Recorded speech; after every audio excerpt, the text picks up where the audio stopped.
And we are, as a people, inherently and historically opposed to secret societies, to secret oaths, and to secret proceedings. For we are opposed around the world by a monolithic and ruthless conspiracy that relies primarily on covert means for expanding its sphere of influence. It was 1776 when the founders signed the writ of independence from the Brits. It was revolution. Welcome to the Republic for the United States of America. You may call me Kelby. I am an American. Today is the 24th of March of 2016. We've been doing these calls for 6 years, and this has always been a friendly introduction for the people of the United States Corporation. It's true. The United States is a federal corporation, and its exclusive jurisdiction lies within the borders of the District of Columbia. And you can find this under Title 28, Section 3002, and UCC 9-307H. The Republic government was just a bunch of U.S. citizens that realized they wanted to be Americans. See, we've been hard at work now for 8 years, and we've successfully re-inhabited the original government that was vacated under Lincoln in 1861. I know, it's hard to understand. Don't worry, we are law-abiding, peaceful Americans and very pro-government. You can consider the Republic members are tired of corruption. See, we found in the law that there is 2 forms of government here on our land, and we did something about it. We're the people. Mothers, fathers, sons, daughters, we have families just like you. We simply found some truths, and we're sharing these important truths with the rest of the world. So get ready to hear things that sound amazing, and get ready to understand that you too can be a part of history. Tonight, we're promoting the all-new show with Dan Happel, who is Connecting the Dots. We welcome each one of you to the Republic for the United States of America. Please bow your head in prayer. Father God, thank you for the people. Thank you for the understanding of truth. Thank you for people that stand up and express the truth to this nation. Help us, Lord, to understand what we need to do to bring this nation back under your control, Lord, with your guidance and your hand upon it. Lord, bless Dan as he is communicating with his guests tonight, and just help us to get this information throughout the entire nation. We bless your name, and it's in your Son's name we pray. Amen. Ladies and gentlemen, I'd like to yield the floor to Mr. Dan Happel. Good afternoon or good evening. This is Dan Happel, and welcome to our new radio program, Connecting the Dots. Today I have a personal friend and a tremendous individual that happens to be on our radio show. I am here to introduce James Yaeger. James is a movie producer, Telly Award winner, and has quite an extensive background in film production, advertising, and so forth throughout the film industry for many years.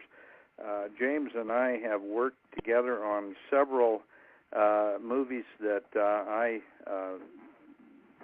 was an associate or a executive producer on, some documentary movies, and James has been really at the forefront of the freedom movement in producing movies about our financial system, our political system, and things that are going on in our country with the militia movement and so forth. And James has a new movie production out called Mainstream that's just in production right now, or just getting started, and I wanted to give James an opportunity to talk a little bit about Mainstream, but leading into that, I'd like to give James some time to talk about the history of the movie industry and how the movie industry has been pretty much hijacked by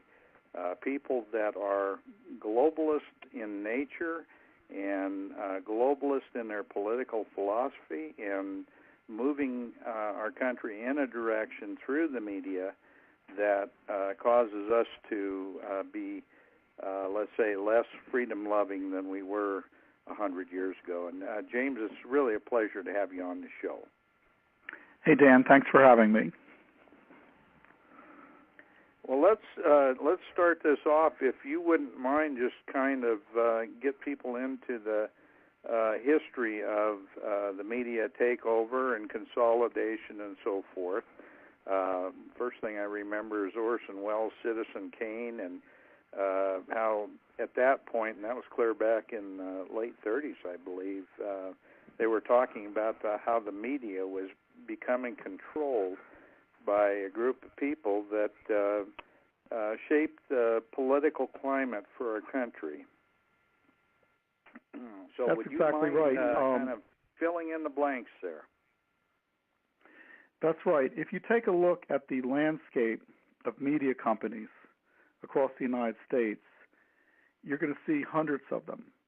You know, you've got Gramercy Pictures, Illumination Entertainment, Universal, Telemundo, E Entertainment, Blue Sky Studios, Fox.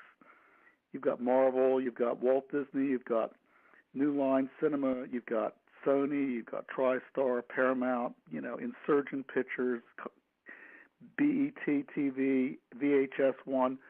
You've got hundreds of these TV stations, radio stations all across the country. But this cornucopia of stations and production companies and media companies is simply an illusion. It's nothing more than 50 shades of gray with no color. All of these companies are now owned by basically 6 conglomerates. And those conglomerates are Comcast, Viacom, Walt Disney, Time Warner, Sony, and 21st Century Fox. So what we have is a basic oligopoly over the entire motion picture industry and media, mass media, mainstream media in the United States. Well, and what we ask in the film is that healthy in a democratic society where a diversity of ideas is necessary to the citizenry. James, that's quite a statement, quite a connection. Can you kind of fill in maybe a little bit of the history, how that media takeover happened and how those consolidations happened over a period of time? Okay. I've been involved in the mainstream, the mass media, and I have worked in affiliation with various networks and studios and independent production companies over the last 40 years or so. So I had a little bit of a chance to experience and observe the industry. And I can say the movie industry, the Hollywood movie is a wonderful industry. And a lot of people criticize it and put it down. In fact, when I set out to write the script on this, I was just going to give them hell. I was just going to, you know, like these people are all a bunch of idiots and morons and they're totally, you know, unprincipled. I got into the history. To make a long story short, we had basically at the turn of the century, Edison invented the movie camera, and the original movie moguls that were basically European immigrants came in and they tried to get involved in the movie industry, but Edison was pretty heavy-handed, and he would not license the patent to the camera to very many people. So the original people that really wanted to make films, the only thing they could do was put together theaters and Nickelodeons. Eventually, they were driven so up a wall by Edison's filmmaking skills, they started making movies themselves, and they started getting under the skin of Edison. And so Edison started sending his patent thugs out to get these guys, and he was driving them crazy. So finally, they just decided to split for California, where there was close access to the Mexican border. And they did steal the movie cameras, and they did split out there, and they basically set up the 5 original movie studios. And the 5 original major studios were Paramount Pictures, Warner Brothers, Metro-Goldwyn-Mayer, RKO, and 20th Century Fox. And these were set up. There were 4 mini-majors that were also set up. And basically, they started making movies beyond the wildest imagination. I mean, the movie moguls totally outdid Edison. The best film Edison ever made really was probably amounted to The Great Train Robbery. And that was done, you know, somewhere in the early 1930s. And, The Great Train Robbery was made in 1903. But by the 1930s, the movie moguls were just making incredible movies, you know, things like All Quiet on the Western Front, King Kong, Mutiny on the Bounty, and things like, Modern Times and The Wizard of Oz and Gone with the Wind. But in short, the Eastern establishment probably got a little jealous of Edison. And not to put too mild a point on this, they were probably a little anti-Semitic, or a lot anti-Semitic. And so my theory is that Edison, maybe not directly, but maybe indirectly, and Ford and the various Eastern establishment people got a little jealous of the Hollywood moguls and basically sicked the U.S. Justice Department on them.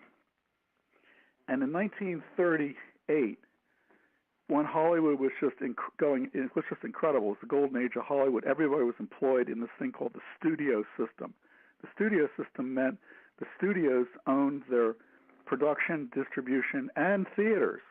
And so they were able to make a movie, they were able to develop it, make the movie, distribute it, and put it in one of their own theaters, and then sell it, and then generate a foreseeable cash flow so they could then predictably hire more writers, producers, directors, actors. And so the whole system was working really nicely. They were making so many movies that the diversity was really no problem, because all kinds of movies were getting made on every subject, about every type of person, with every type of personnel in them, and so on. So Edison and the people back east see this. They decide to slap an antitrust suit on them. This is called the Paramount case. So at any rate, they were nailed for blind block booking and blind bidding, which is essentially what we call bundling today with cable. And they basically make you take the crappy channels along the channels you want. So the deal was basically in 1938, the Justice Department told the studios to stop this practice. They had 3 years to do it. The studios basically 3 years later did not stop the practice of blind bidding and block booking. So the Justice Department reinstated the case. And the case went all the way to the Supreme Court by 1948, upon which time the Supreme Court not only upheld the lower courts on blind block booking and blind bidding, but they also asked the studios, actually ordered the studios to divest themselves of their movie theaters, which is legalese for chop off your movie theaters, or put another way, chop off your showrooms. So here we had Edison was able to, have his showrooms for his toast poppers and ovens and everything else, and record players, and Ford could have his showrooms for his cars. But the movie moguls, though, they couldn't have any theaters, they couldn't have any showrooms. So suddenly, this one action, unwanted government interference, destroyed the economy of an entire industry, because now ticket sales started dropping off because the studios couldn't reliably sell their tickets and reliably sell their movie products. So the studio system basically shriveled up and eventually would evolve into what we call the star system. And I'll talk about that in a second. But along with this development, this cash flow problem caused by the government, no one in Hollywood was then employed very much. It was all ad hoc, and everybody started getting agents, and Hollywood became mean and ruthless. And the star system came in, and basically that is the stars realized that if they did not contract to the studios and were free agents, they could make more money. So the studios, first they started selling their props, their wardrobes, and all these, incredible things. Then as we move into the 50s, television came in, started competing with them. And at first Hollywood did not embrace television, and it started taking away their market. At one point, there were 17,500 movie theaters in the United States, and about half of the population went to movies every week.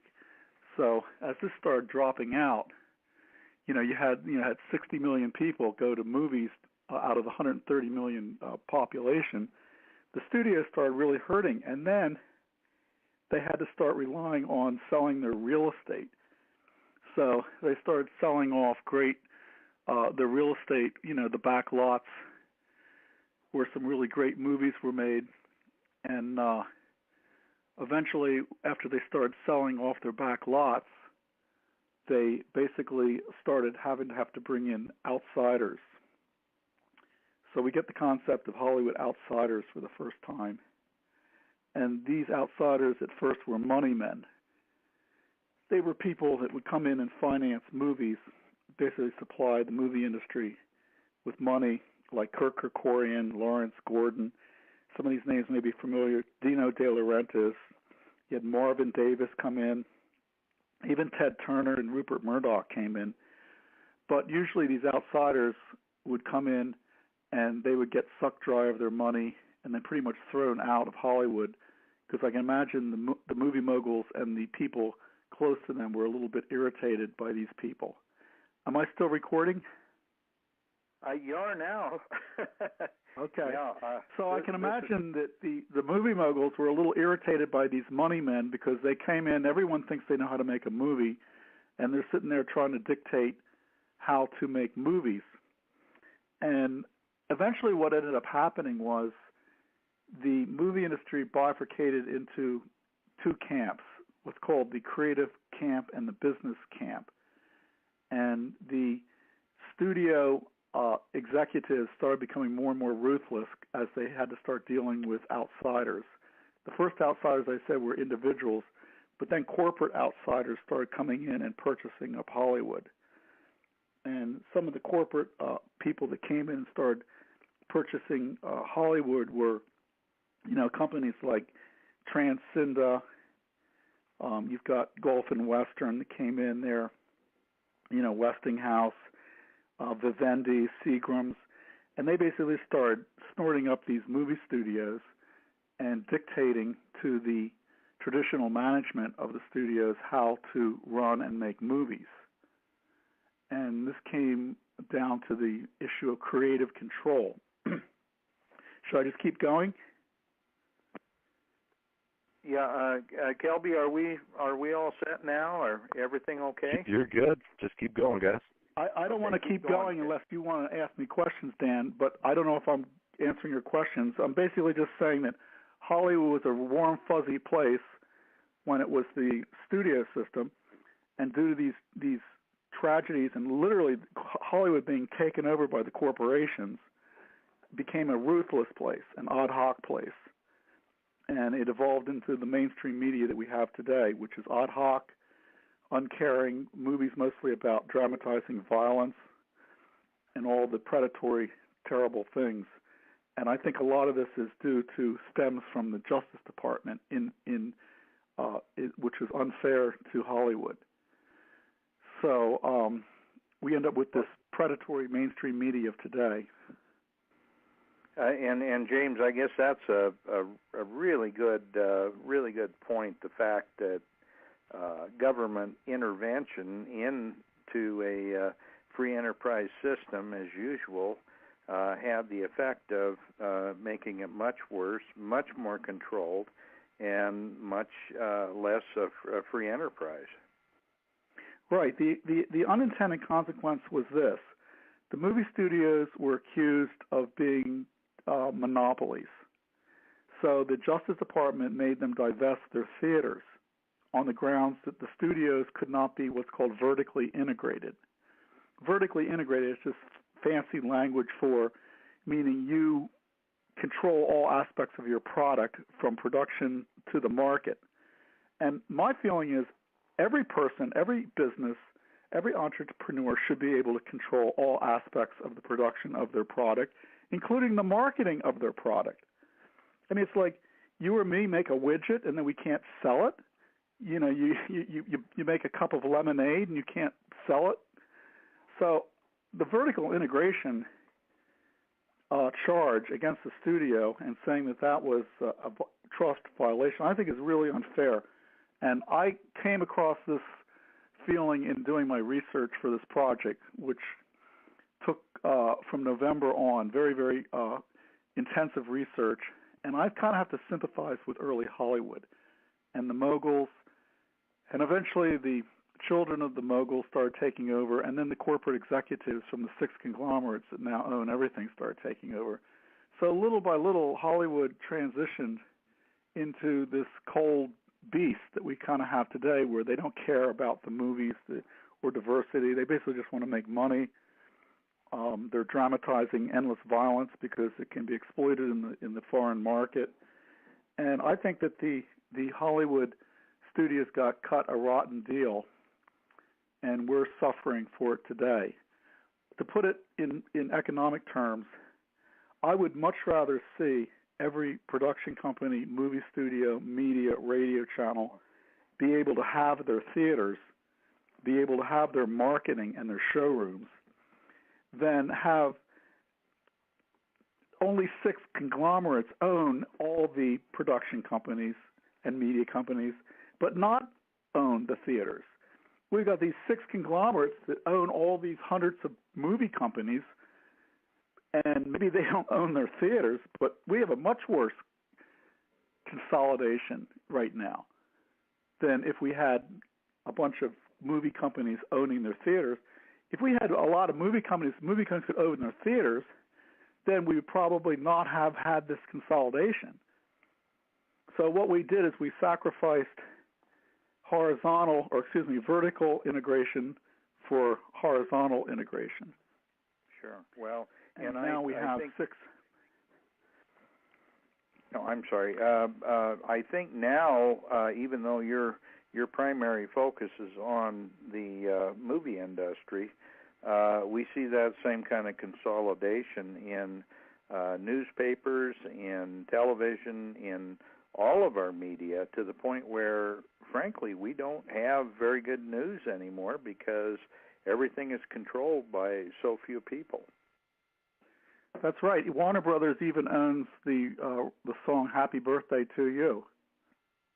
Oh, really? So I didn't know that. You want to sing that song, you got to pay Warner Brothers, Time Warner, a royalty. Wow.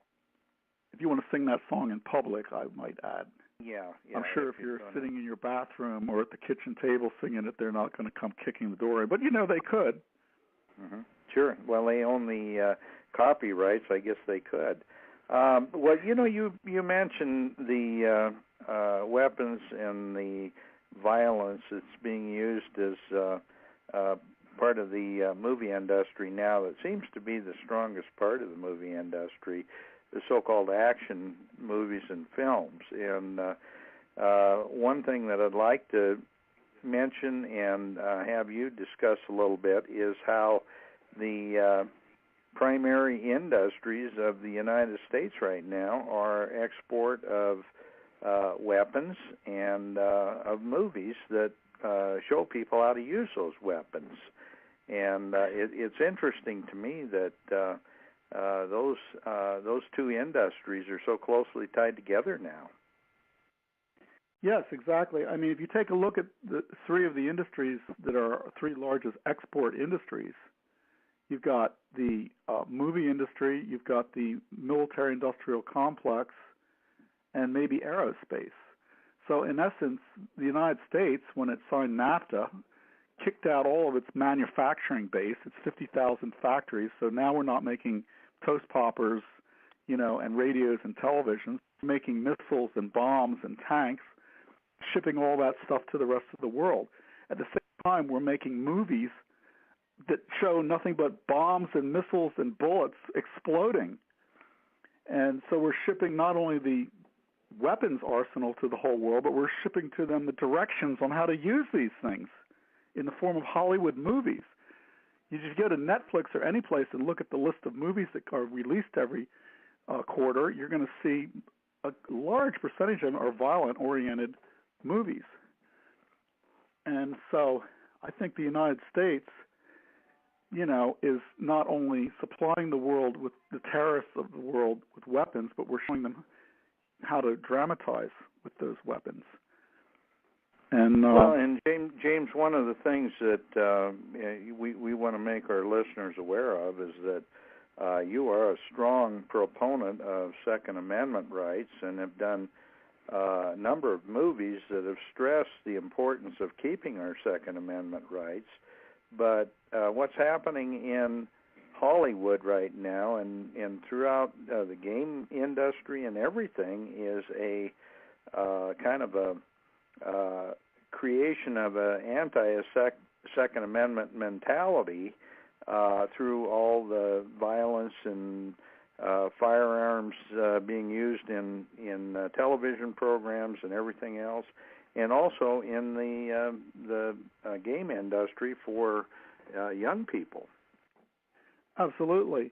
Yeah, the movie industry gives negative PR, I think, to the concept of keeping and bearing arms. And the founders wanted all Americans to keep and bear for 5 basic reasons that could be enumerated as sports, hunting for food, self-protection. Then you've got a deterrent against tyranny, number 4, and number 5, as your duty to be in your state militia. And the concept of the state militia and as a deterrent against tyranny are never heard in the mainstream media. And the other 3 you're always hearing in the mainstream media. The mainstream media is spitting on the NRA and spitting on Wayne LaPierre and anybody that wants to keep a gun. Whereas the Founding Fathers' plan was that since we're a self-governing nation, we should also be self-protecting, which means every single state has its own state militia. And these state militia basically provide internal protection, whereas the Army and the Navy provide the country as a whole with external protection. So you got these Hollywood movies going all over the planet advocating basically the centralization of force, and the centralization of force would be force emanating from D.C. through the Army and the Navy. And again, centralized force does have a place for defending the nation. But you also have the concept that the founders laid out in 3 other articles. What is it? Article 1, Section 8, Clause 15, Article 1, Section 8, Clause 16, Article 2, Section 2, Clause 1, lay out the militia as a decentralized military. Decentralized, meaning in the hands of individuals that we keep and bear arms to provide for our protection of our various states and localities through the state militias, government institutions, not vigilante groups. So Hollywood is really has a twisted idea of the right to keep and bear, and it's no wonder. If you look at the 6 conglomerates and the 6 major studios that each one of those conglomerates owns, and then the 6 network news organizations, all the people that are the CEOs, president of productions, and the chief operating officers of these companies, 60%, 70% of them are all almost identical, almost an identical demographic in that they're all liberal, they're all males, they're all of European heritage. So they like the socialist agenda, and to them, the European view of arms is you don't keep and bear arms. This is why everyone in Europe is a slave to socialism. So the very people that are running the conglomerates and the Hollywood studios and the networks are all people that grew up in cultures that disdain the right to keep and bear. So we have, in a democratic society, we have a control group running the studios and the networks that has a certain attitude towards issues that are laid out in the Constitution. So these people could be said, I don't like to use the word enemies, but they're very, very strong detractors of the U.S. Constitution and the principles set forward in it. And I don't think that we as a democratic nation, I know we're a republic technically, but I mean we are a democracy, which is a type of republic. We can't allow these studios to be run by a very narrow, defined control group that's mostly liberal, mostly male. So, of course, you're going to have testosterone-driven movies. The liberal agenda, they're going to be poo-pooing the right to keep and bear. And universally, everyone in Hollywood is this way. If you stand up in Hollywood and say you're a conservative or a Republican, you're going to be spit upon. No, I think that's absolutely true, James. And I what you're talking about here falls very well within the realm of the current push to control the internet, shut down all the alternative media that is right now the only open forum that we have to talk about issues like this. That's right. Hollywood has not bothered to distribute any of my 7 films on the U.S. Constitution, even though Ron Paul is in most of the films, Pat Buchanan is in most of the films. Don't you think it's kind of strange? we've got Ron Paul and Pat Buchanan in 6 out of the 7 films about the Constitution. And has anybody here ever seen Ron Paul on mainstream media? Has anyone ever seen Pat Buchanan on the mainstream media? So why would Ron Paul and Pat Buchanan be in 6 of our films if they didn't like the films and believe in the films? And yet they're all over the mainstream media, but the mainstream media doesn't invite any of the experts, the other experts that we have in the film, like Edwin Vieira, top constitutional attorney probably in the world. They don't invite G. Edward Griffin. They don't invite Ted Baer. They don't invite Stuart Rhodes. So many of the people that we interviewed on to their network shows to say, hey, I love the film you made, called, Cultural Marxism, The Corruption of America. Hey, I love the film you made, Original Intent, how the Democrats and the Republican parties are destroying the American dream. Or, hey, we love corporate fascism, how the undermining of the U.S. manufacturing base. 50,000 factories are being shipped out because of NAFTA. We put that in a movie 10 years ago. Ron Paul's in the movie along with these other people, and they don't invite us all on the mainstream media to talk about NAFTA. And that's the whole thing that Trump's campaign is all about right now.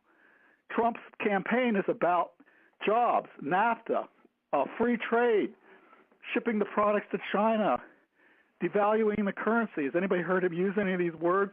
Well, this is the plot to our movie, corporate fascism. So why don't these people in the mainstream media have anybody on their shows to talk about this movie? Right. It's because they're controlled, and they basically are run by this narrow demographic of people that have a liberal agenda. You hear about the progressives. You regularly see certain things on the mainstream media, and you regularly see pharmaceuticals, but you never see vitamins. You see everything about oil, natural gas, fossil fuels, fuel-burning cars, fighter jets. You never see anything about solar, very rarely about fusion power. You see endless applauds of Keynesian economics versus nothing about Austrian economics, that what Ron Paul talks about. You get, endless stuff about socialized medicine, but very little about private health care. You always get, the original intent doctrine versus the living Constitution. They're always trumpeting the living Constitution. You can change the Constitution anytime you want. You always see the progressive cause up there rather than the conservative cause. Socialism's always, praised, whereas capitalism, they're always commingling, crony capitalism with all the other types of capitalism. They forget to mention that 40 million companies out there, corporations, are owned by mom and pops that practice good capitalism, good free market enterprise, and only a handful of these giant vulture capitalists or these monopoly capitalist corporations that are in bed with the government are setting a bad example for everyone else. So the media pushes certain things and it doesn't push other things, and that's because the media is controlled by a control group, which is a narrowly defined group of people that have a certain agenda, and that agenda is globalization and the globalist agenda.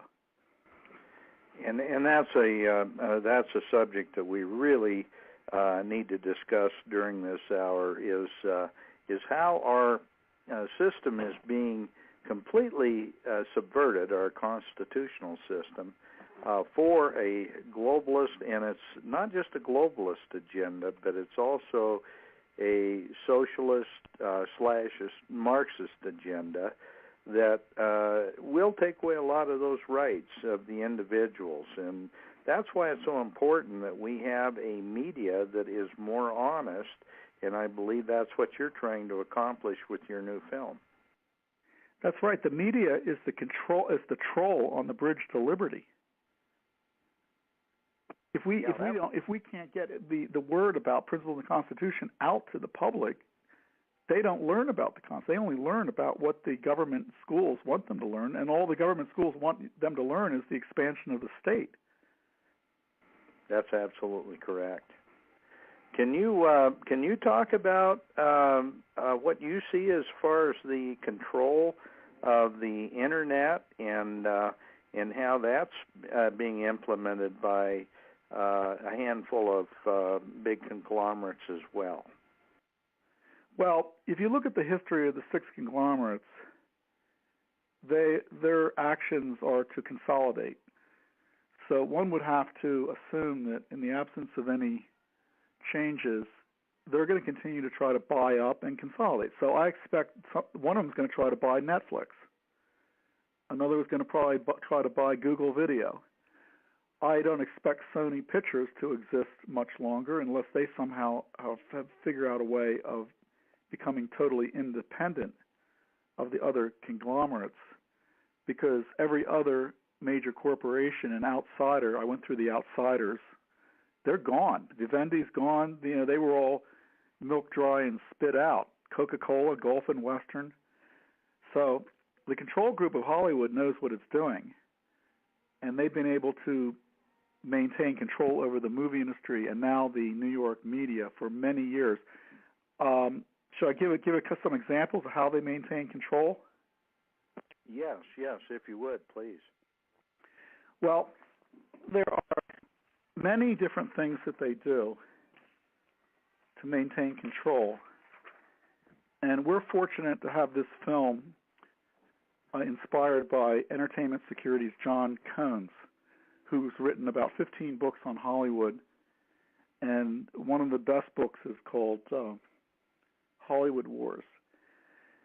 And Cones basically says that, and I'm quoting from one of his books, Hollywood has developed the most powerful public relations machine ever devised, able to spin any accusation of wrongdoing in any way. In addition, it has developed a litigation strategy that, for all practical purposes, removes the lawsuit as an effective remedy against any of its wrongdoings. So this means you cannot sue Hollywood. The government cannot sue Hollywood. Hollywood basically dictates to the government. The government learns its predatory business practices largely from Hollywood. And John Cones has been able to isolate 117 predatory, illegal, and unethical business practices that the Hollywood Control Group and the Mainstream Media Control Group uses to stay in power. And I'll give you a couple of examples. There's a practice called the mass exodus, and in any normal corporation, you think the stockholders run the corporation, own the corporation. They tell what the products are going to be and so on. Not true in Hollywood. The owners of the Hollywood studios and the conglomerates, the stockholders, don't tell the control group what to make. They do not have creative control. And the way the control group of Hollywood and the New York media maintains control is simply, if you come in and you buy up a corporation, such as when Transamerica purchased, I believe it was United Artists, and you don't play ball with the management, what's called the traditional management, the people that control Hollywood, that you're born into, basically they all just leave. They walk out, and it's called a mass exodus. So you're faced with everybody walking out of your corporation, and now you have no access to stars because everyone else in Hollywood that's in the control group or basically attached to traditional management is not going to play ball with you, and basically the company will eventually go bankrupt. And this has happened time and time again in Hollywood, that the Hollywood insiders and the traditional management are basically able to dominate and control Hollywood by using mass exoduses and various other techniques. Everybody's heard of creative accounting and so on. But if a corporate outsider has purchased a studio and he doesn't go along with the advice of traditional management, the team leaves en masse, and they're left with a shell corporation. And basically the insiders just simply take over. Like, for instance, Transamerica, as I was saying, bought United Artists, and Arthur Krim, Mike Medavoy, and others left and formed Orion. And so we saw Orion became well respected, and it was run as a studio, whereas United Artists floundered. Another example is when Marvin Davis came into Hollywood and bought 20th Century Fox in 1980.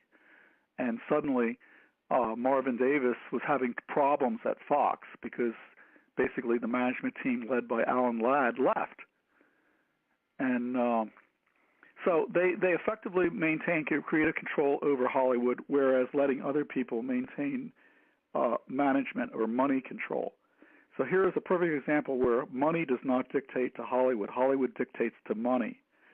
And the reason for that is because it's a lot easier to earn and gain $1 million or $100 million or $1 billion than it is to make a movie. Hollywood movies are so insanely complicated to make. A typical Hollywood movie, a big one, is much more complicated than a trip to the moon.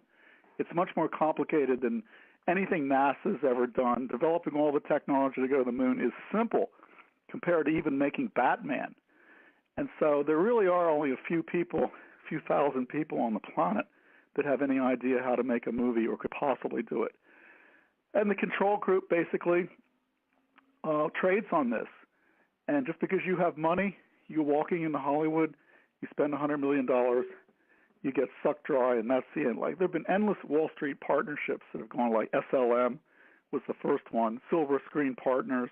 Wall Street decides one day, oh, the Wolves of Wall Street, we're going to raise money and we're going to get into the movie business. No, there's only one way to get into the movie business, and that is an insider. Actually, there's 2 or 3 ways. The first way is you have to have been born to the original movie moguls. You've got to be a family member of the original 20 men that started Hollywood. That means you're a sister, brother, son, great-granddaughter, so on. Or you marry into one of those families. Then you're considered a Hollywood insider. The second way you get into Hollywood is either through sex or money. You go in, you're a beautiful woman, you walk around, you wiggle everything like Marilyn Monroe, and suddenly they're going to make you a star. They're going to milk you dry, exploit you, and spit you out as soon as you're over 35 years old. They've done that to thousands of women. As I said, the money people, the money men, Kirk Kerkorian, the rest of them, they come in, they suck up their money, they spit them out. There is only one way you can get into the inner circle of Hollywood. And this was done by Spielberg, for instance. Outsider, really had nothing to do with Hollywood. Mother was a restaurant owner. He comes in, and that is, you have to make a movie. And your movie then has to be good. And suddenly if you make a movie like Amblin or Duel, and the movie all of a sudden turns numbers, it turns head in Hollywood. So if you can come walking in like El Mariachi director, what's his name? Rodriguez, $7,000 he makes El Mariachi. Return of the Secaucus 7, sales, $14,000 makes this movie. She's Got to Have It, Spike Lee, all these people that make these little low-budget movies, Blair Witch Project, $5,000 makes $150 million. Then you turn the heads of the Hollywood control group. Suddenly, you're Spike Lee or Steven Spielberg or so-and-so. So if you make a movie with your own money and that movie makes hundreds of millions of dollars, you are then invited into the control group for as long as you keep making movies that make hundreds of millions of dollars. Then when your movies don't make hundreds of millions of dollars, and you're spit out, just like John Travolta was spit out after he made Look Who's Talking 1, 2, 3, 4, 5, 10. He's spit out. He's like, all of a sudden, a filmmaker comes along, a guy that just happened to make Reservoir Dogs prior, turned some heads, made some money. Tarantino hires John, puts him in a movie called Pulp Fiction. Pulp Fiction blasts through. Now Travolta is back into the control group. Mm-hmm. That's the way it works. So you're either born into the control group, or you bribe your way in with sex or money, or you make a movie that does hundreds of millions of dollars. And that's it. Now that's the... No, go ahead. James. I'm sorry. sorry. I was just going to say that's all the bad news. The good news is anyone and their brother can go out and get a movie camera right now. You know, today's movie cameras don't burn silver like the old ones.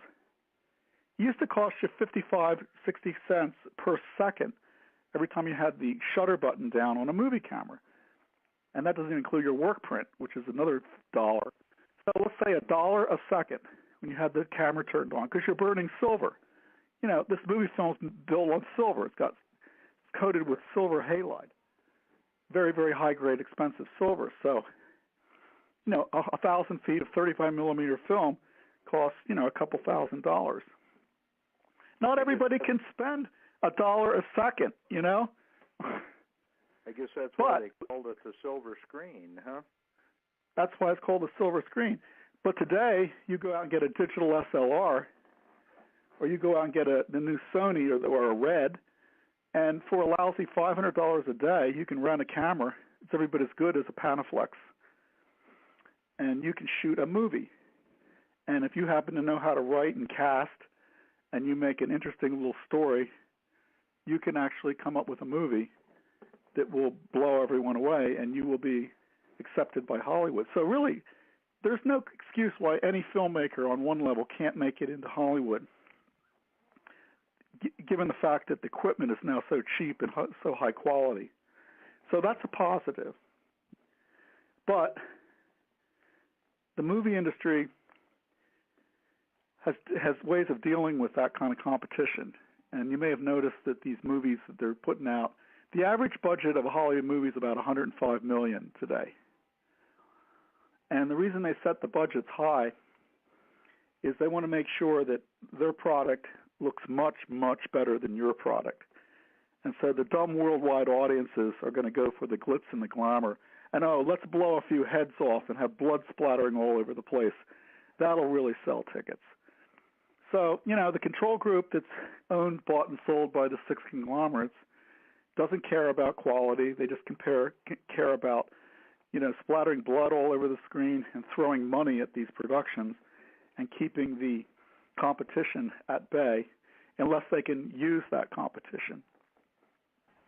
Well, you know, James, that's kind of an interesting thing that I've seen, and I think a lot of us have seen, that our society is becoming much more violent and bloodthirsty, and yet it runs a parallel course with the way the movie industry has become much more violent and bloodthirsty. And it's like the old saying, the chicken or the egg.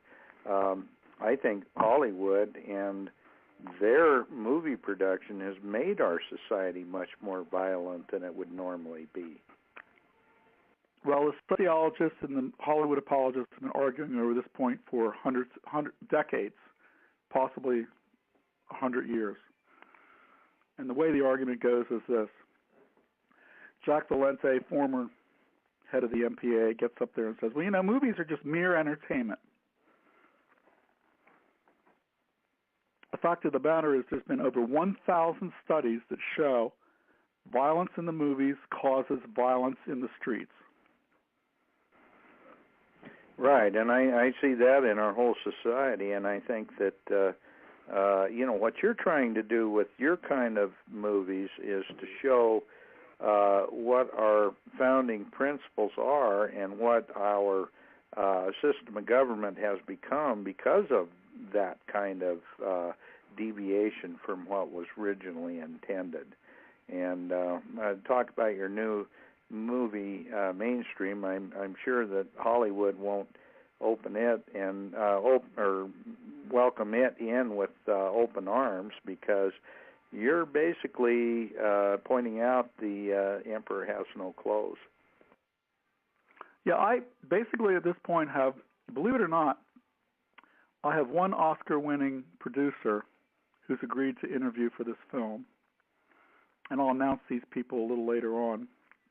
And I have one major network celebrity that's agreed to interview for this film. Now, I'm just expecting they're going to back out as soon as they read the script. So before I announce them publicly, I'm going to make sure they read the script, because I always do that. I always let people read my scripts before I have them in the movie. I like them to know what they're stepping in first. So, but that's not what most documentary filmmakers do. They just say, hey, do you want to interview? And then they ambush them and throw them in their movie, and, you know, even if it's a snuff film. But I'm going to let these celebrities read the script.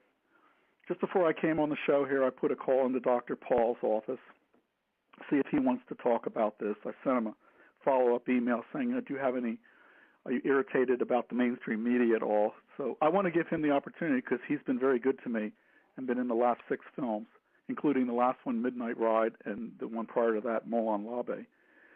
So we're going to be focusing on having studio executives, producers, filmmakers, actors. I want to have Hollywood people that are in the industry. I did sign up a local film producer who's a producer-director. He wants to be in it. The movie is inspired by a number of books, which I recommend to your audience. The books are, I'll just say them quickly, and you can pause it and get them. The first one's called The Media Monopoly by Ben Bagdikian. The second one I mentioned earlier is called Hollywood Wars by John Cones. An Empire of Their Own by Neil Gabler. There's another one called It's the Media Stupid with an introduction by Ralph Nader. One called The Hollywood Studios by Ethan Mordin. Great overview of the way the studio system worked. And then there's Hollywood vs. America by Michael Medved. I would like to interview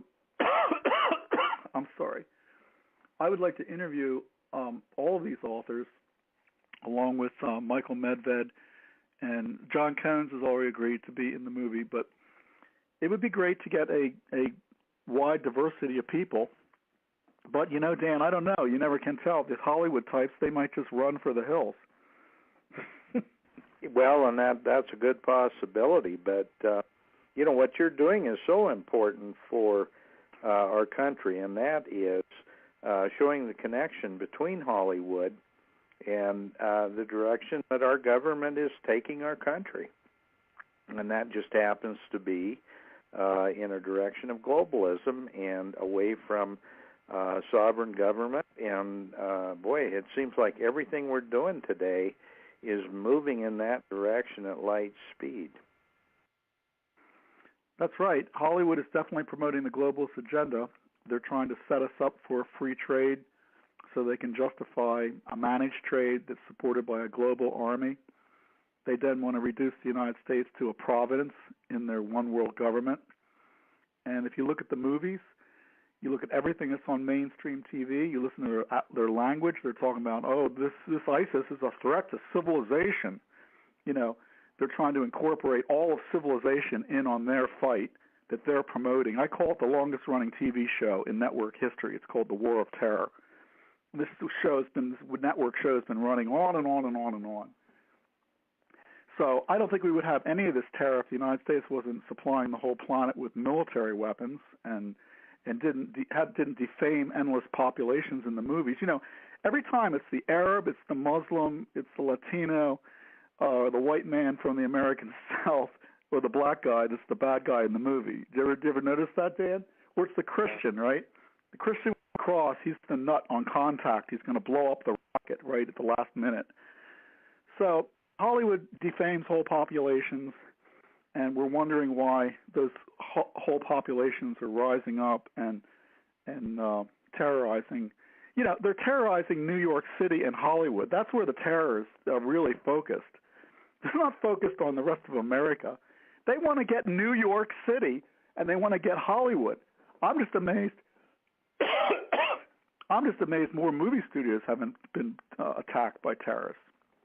Well, you know, but they probably will be.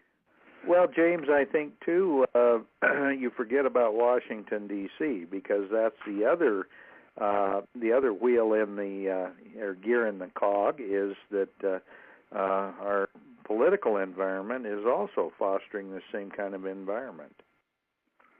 Yeah, the people that go back and forth between D.C. and Hollywood.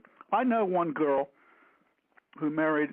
I don't want to mention any names because she married a very powerful producer, and she was from D.C. She came out. I knew her because I worked with her. When I used to work at CNN with her, I was her editor and cameraman. It was CNN was first starting, and she, you know, marries this wealthy producer, and then He soirees are all around the town. She raises all the money for Bill Clinton's campaign. And believe me, if I mentioned her name, you would know. You could Google her and you could see on the internet, and you can also see the movie I made with her. I put her in a little movie, her first or second movie. So at any rate, she came out from D.C. She's Ivy League educated, very smart, and married well. One of the guys she also married, she then got divorced and married another guy and divorced him and walked away with $200 million. And she was basically raising money for Bill Clinton to all the Hollywood people. And she raised a lot of the money the Democratic National Committee raises from Hollywood. So I imagine she's still doing the same thing right now. She lives in New York City. Other people are raising money from Hollywood. And, you know, the studios have this kissy-kissy relationship with the government where they use all their equipment, you know. How many tanks and how often do you see the FBI running into a Hollywood set to save the day? Next time you're watching movies, the FBI always comes running in. They're the good guys. And, DHS, they're there now. And, the CIA's there, thank God. And the movie ends. You know, it's like Deus Ex Machina with the federal government. So Hollywood and the mainstream media, the government, it's like a revolving door with the two. And look at this, we have a Hollywood celebrity right now running for president. Well, we have a New York celebrity running for president, Trump. Well, and I've got a feeling that connection that raised money for Bill Clinton is more likely than not now raising money for Hillary Clinton. Oh, absolutely. She's raising money for Hillary. Mm-hmm. Absolutely. And she's good at what she does. And I have to say, she's, a very personable woman. But, nevertheless, I think she's on the wrong side of the issues. God, I'd love to mention her name, but I would get in trouble if I did. Yeah, I know how that is sometimes. But, I'm actually trying to get her. I'm actually trying to get her to invest in my movies right now. I'm actually trying to convert her. And if I start to irritate her, then I'll never get any money out of her. That's probably I'm only kidding. A good idea. Yeah. Well, the thing is what you're talking about here is so important for people to understand. This is not accidental, and it's nothing that happened, willy-nilly here and there. This is all part of a very large program to basically change the direction of our country, the way people think, the way people communicate, the way people understand, the way people see our society. All that's been done in a way that helps to promote this agenda, this globalist agenda, and it isn't by accident. It's very much something that has happened over a period of years because it's been planned that way. Can you kind of maybe wrap up your understanding of the whole industry and how this new film will help to expose that? Yeah, this is going to be a really interesting film. I hope people support it. This is not blatantly on the Second Amendment or blatantly on the Fed, but this is a film about how the trolls are basically blocking the bridge to liberty. There's no point in anyone making any movies or anyone writing any books or putting up any websites or lecturing anywhere if it's being blocked. If 150 million voters and taxpayers can't even hear the message because 54 men in the control group block the message, you got to unblock the tube before you can let the fluids flow through. So the new movie is called Mainstream, How Hollywood Movies and the New York Media Are Promoting the Globalist Agenda. It's going to be a great movie in that it's going to really go into Hollywood, how it works. There's going to be a lot of spicy things. Like, for instance, did you ever try submitting a script to Hollywood? Well, the movie's going to basically tell you what to expect, how Hollywood basically excludes people, the mechanisms that they use, and it will at the same time explain their overall agenda to help consolidate the world into a one-world government. After all, if they consolidated over 500 media companies down to 6, you don't think they can consolidate 195 countries down to 1? Do you think that these people really have believe so much in this globalist view of things that we can somehow live in a world where we only have one major government controlling everyone, and it's very much a totalitarian, or at least a control system that doesn't allow a lot of individual liberty or any individual liberty? Can you kind of explain why these people have this mentality that we can live in an environment like that? Yeah, they basically want to prove F.A. Hayek wrong. Remember when F.A. Hayek wrote The Road to Serfdom? Mm-hmm. What did Hayek say in that book? He said, to the degree you have a large empire, you have to extend your communication channels farther and farther out to its extremities. And therefore, the only way you can get compliance at the extremities is you have to put more force on the lines. Well, the current globalists of today, they don't have to send messengers on horseback to send their messages to the extremities of their empire. The planet Earth is the empire, and the messages travel at the speed of light. So they figure, oh, this is perfect time for a planetary global authoritarian control because I can send my commands to the whole planet over light beams. So they think that Hayek's wrong, and a one-world government is the way to go. But here's the flaw in their thinking. The flaw in their thinking is that they want to go for a collectivist model of intelligence rather than a distributed model of intelligence. If the universe wanted things to operate with a collectivist viewpoint, instead of making 6 billion separate individual human beings, each one of us with our own brain, the universe would have created one huge human being with one huge brain. But since it created 6 billion of us, it wanted to distribute intelligence to all 6 billion of the people around the planet, because distributed systems of intelligence are more viable than centralized intelligence. And that's why the globalist plan is doomed by nature and doomed at the start. Its collectivism does not work. Distributed intelligence is the only way the universe survives. You know, James, I have to tell you that's one of the most brilliant statements I've ever heard. I mean, that really sums it up in a nutshell. How anyone could possibly believe that collectivism works greater than the right of individuals to make decisions based on their own self-interest. It just cannot be in any way that we can allow this to happen, because if we do, we will really destroy our culture. Well, they're trying to make it happening by brainwashing the whole planet, the mainstream media. They can't do it unless they brainwash the whole planet into the collectivist philosophy that Yaeger Griffin talks about. Well, I'll tell you, you've been a perfect follow-up to Ed Griffin's conversation with us last week, and I can't imagine a better way to put a cap on a really brilliant conversation. I really appreciate everything you've done for the freedom movement over the last 10 or 12 years. I have certainly enjoyed the friendship that we've developed over that period of time, and really look forward to the new film that you have in the works, and I sure hope that our listening audience will move forward to try to help fund that effort. And with that said, James, I'll give you the last few minutes to discuss how they can help in that effort.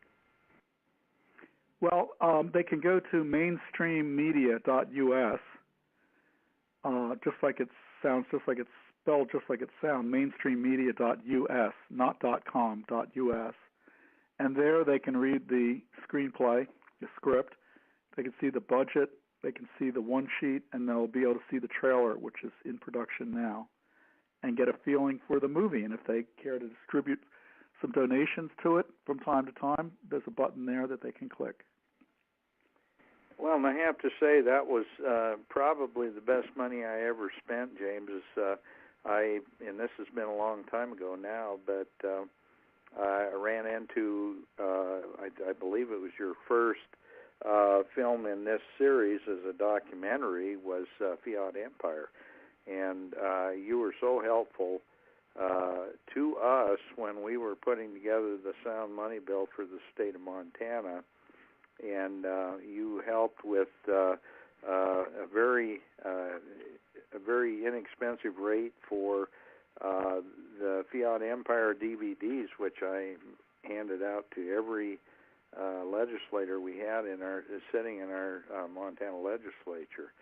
And since that time, we've become fast friends, and I've helped with a number of your films as a producer, and it was very candidly the best money I ever spent. And at some point in the future, when we win this battle for the hearts and minds of the American people, these will be a true benchmark of the freedom movement, these films that you've made. And to have an involvement in that for, such a small sum of money is really, really a good way to stand up as Americans and show that you really support what our country was founded on. And well, I think Edwin Vieira would agree with this, that we have to take back the power of the purse and the power of the sword, which is the Federal Reserve System and the militia. Yep, you're absolutely correct, and I think a good way to do that is focus our efforts through this new film that you're making, mainstream, on how the media has taken over so much of our our perceptions of the world that we live in. And the country that we live in has changed dramatically over the last 20 or 30 years because of that change in perception. Absolutely. You give a bunch of buffoons an unlimited amount of money from fiat money, you never know what they're going to do, right, Dad? That's absolutely true. Thank you, folks, for tuning in to this program, and thank you very much. Look forward to having you folks back next week. James Yaeger has been our guest today, and I believe that if you want to try to support his efforts, go to Matrix Productions, and they on that website you can see some of James' previous films. Please buy those films because they will really give you a good background on what makes James tick and what our country is all about. And James, do you want to give them a few websites before we sign off? Yeah, we just redesigned the whole Matrix Entertainment site. So if your listeners simply go to that URL I previously gave them, mainstreammedia.us, they can access all the movies and everything right there from that page. Just click on movies, and you can see all the movies. You can get a synopsis of each one of them and look at trailers and so on. And also all of them are up on YouTube. So if you just go to YouTube and type in the name of the movie, you can watch any of them. We appreciate people that purchase DVDs. They're higher quality. They can be shared with people in your living room, and they also help us keep these projects into production. So the new project, Mainstream, is up there, and the previous 7 movies are up there. So Mainstream will be our 8th production. Well, that's fantastic, and thank the guest for being on our program today, and thank our listeners, and we will be back next week. Thank you very much. He has sounded forth the trumpet that shall never